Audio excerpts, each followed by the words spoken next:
It's Dr. Bruce Wilkinson, the author of Prayer of Jabez. Welcome, Doctor. Great to be here with you.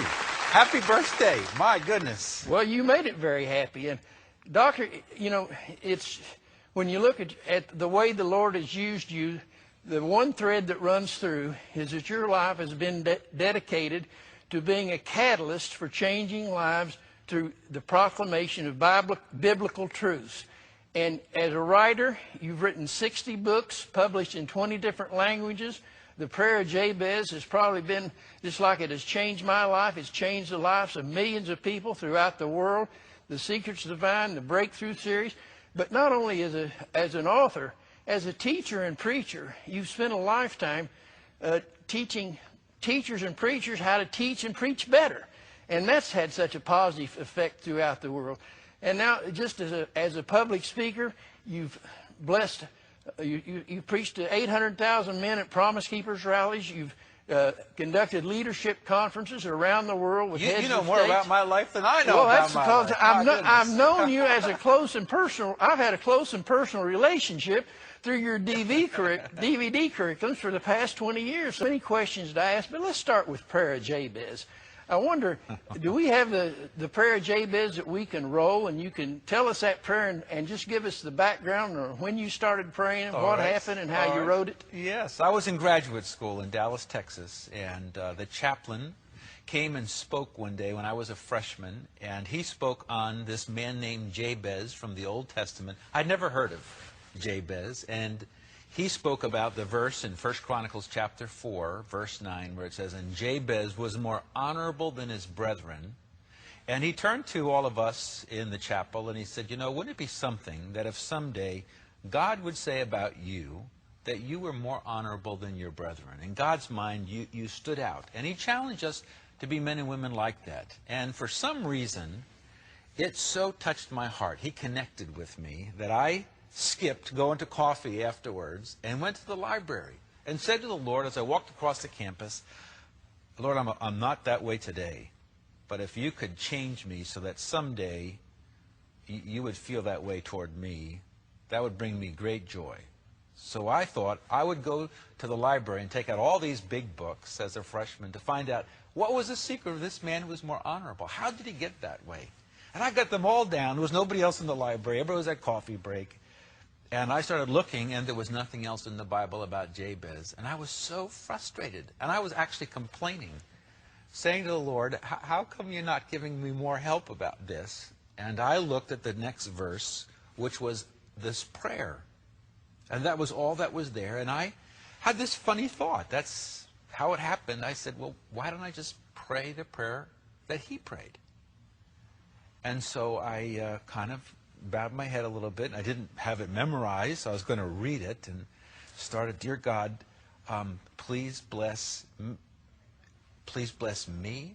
I couldn't pray it. I said to myself, you can't say to God, please bless me. I mean, it's okay for me to say, please bless you, but to say to God, please bless me. And then I looked at the second part of that verse where it says, and increase my territory or expand my territory. He was asking for more to do. More influence, more ministry, more business. And in my life, I kept saying, Lord, take some of the things that were on my plate and take them off of my plate. And then he said, please put your hand on me, give me more of your power. And I'd never prayed that. And he said, keep temptation and evil away. And I knew I'd prayed that because that's what the Lord's Prayer is like. But I thought, why would a man who is more honorable than his brethren ever pray such a selfish prayer? Until I realized the end of that verse says, and God granted him that which he requested, so God said yes. And I was thinking in the library, the Bible teaches that God never says yes to a selfish prayer, so that means that's not selfish. And I actually was sweating a little bit in the library and forced myself to say, there must be a lot here I don't understand, but I'm going to try this. So I started praying this prayer along with all my other prayers and then started getting some amazing answers. And that's how it started, by accident. Then told my wife, and then she tried, and then some of my friends. And now it's more than 30 years later, and it has radically affected my life. And the lives of millions of people. Millions of people. And the book really came about by accident. What was it? You just looking for something to take to the National Prayer Breakfast? I was driving down the road in Atlanta, and my cell phone rang, and it was Mrs. Shirley Dobson. Now, Mrs. Shirley Dobson, we've met and had dinner together, but she's never called before on my cell phone, and she said, Jim and I were taking a car trip, and we listened to one of your sermons on the prayer of Jabez, and it so encouraged us. Would you mind making that the National Day of Prayer in Washington, and would you give that as the sermon? And I said, oh, my goodness, are you serious? Yes. So I said yes, and a week or so went by, and I called my publisher, Multnomah, Don Jacobson, and I said to him, Don, all these people take off of work, they come to Washington, they pray just for our country. Maybe we could put that sermon I've been preaching all these years into a little book and just give it to them as a gift. And he says, well, that's in a few months. How can we possibly do that? I says, well, it's not a long sermon. And so lo and behold, that's how the prayer of Jabez happened. And there was no advertising campaign. There was no publicity. And he was expecting, and so was I, for maybe 10 to 15,000 copies of this little book. I mean, who goes to the bookstore saying, let me have a book on Jabez, But God began to use that book. Actually, he began to use the prayer. And people like me, they got a little curious. I wonder what would happen if I tried praying this prayer. There's no magic in it. It just reflects things that God has asked us already to do. And then we turn around to God and say, would you please let me do that which you've told me to do? Like he said, please go into all the world. And we're saying, please let me go into all the world. No wonder God says yes. And then people, as they prayed it, as you've experienced, God smiles and says, yes, I will bless you. And not because you necessarily deserve it, just because you asked. And I love to give good gifts. And I will use you in new ways. And it so stunned people that they were having specific answers to prayer, that they would tell their family and friends, let me tell you what God did when I prayed. And they gave them a book. And I think what happened in heaven, I think God said to the angels, everybody's talking about what I'm doing, finally. And they're telling other friends about how I answered their prayer, and I'm getting all this credit and all this glory.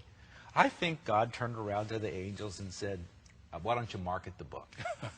I think that's what happened.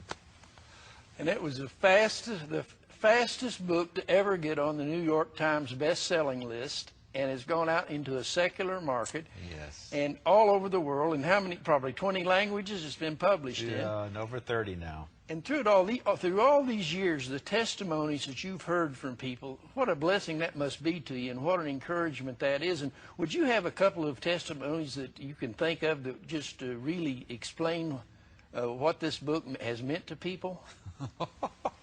Oh, there's so many. I remember I was speaking at First Baptist Church of Houston one time, and this is a big church, and there were 2 services. And in between the service, I was standing over here just taking a breather, and a woman came up to me. She looked distraught, and she said, this isn't my church. I said, are you a visitor? She said, well, I was on my way to church this morning, and God told me to come to this church. I said, God told you to come to this church? Has that happened before? No. And she said, I didn't know why, but I actually came to this church. And when I walked in the door and they gave me a bulletin and I saw you were speaking, I knew why I was here. She said, I got your book, and I prayed the prayer of Jabez, and it's caused me to sin in a big way. And I said, I thought I'd heard everything by that moment. And I said, what do you mean it's caused you to sin? She said, yes, it is, and that's why I'm here. I don't know what to do. And I was thinking, Lord, what happened here? And she said, I began to pray, and God began to pour out his blessing on my life. And she said he kept pouring more and more and more until, she said, I couldn't cope with any more. I couldn't cope with it, so I sinned. What did you do? I asked God to stop blessing me for a while. I said, that's your sin? She said, yes. And then she kind of looked sheepish, and she said, you think it'd be okay if I asked him to start again? And over the years, I've met so many people who've said the same thing to me, and I've had the same experience, which to many people today is such a foreign thought, to think that you can ask God to bless you. It doesn't mean that he gives you big things necessarily at all, because blessing occurs in here, doesn't it? Right. We were talking about that today. And that your heart is like a balloon. It keeps filling up and filling up until you say to God, even though your blessings are so wonderful, I can't cope with another one. It's such a foreign thought to so many people because their balloon is empty. And I encourage people all the time, why don't you just ask him? And what about, ever since I've heard the prayer of Jabez, and I've heard the learned scholars and so forth critique the book and everything, and a lot of people have come up with the idea that this is pure and undefiled prosperity gospel. And where do people get that idea? That was the biggest shock of my whole writing career. I had spoken that prayer in major seminaries across the country, most of the big mega churches. And for 25 years, do you know how many people ever criticized that sermon? None. None. That wasn't one. Nobody said this is prosperity gospel in 25 years. And when the book came out, I got a call from one of the editors of Time magazine. And she said, I'm going to do a major full-page article on the prayer of Jabez, and I want to interview you. And I said, yes, ma'am.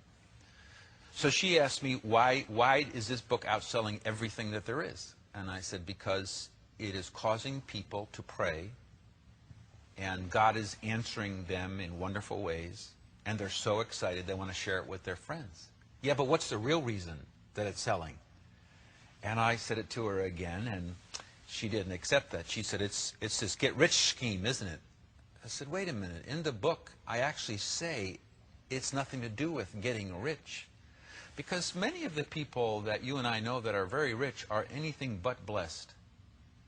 And some of the most blessed people I know, I met them in Africa, they don't have anything.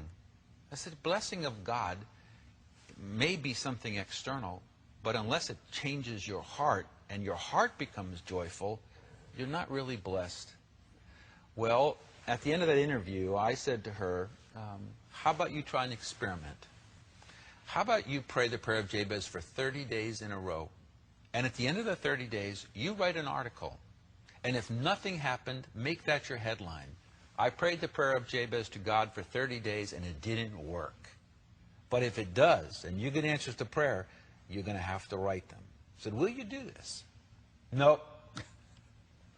You won't do this? Nope. No, I don't believe in that kind of stuff. But I will meditate on it. I said, ma'am, if you meditate on it, nothing's going to happen because it's a prayer. It means one person is asking another person, God, to do something for them. And if you just sit there and think about it, nothing's going to happen. Well, she wrote an article, and she decided the book was succeeding because in her mind there wasn't really something like answers to prayer. So she had to invent her own reason. And she invented this prosperity thing. And from that point forward, people started quoting that idea. And that's where it came from. I was shocked when I heard preachers preaching about the negative things, and I said to myself, read the book, I say it has nothing. Amen.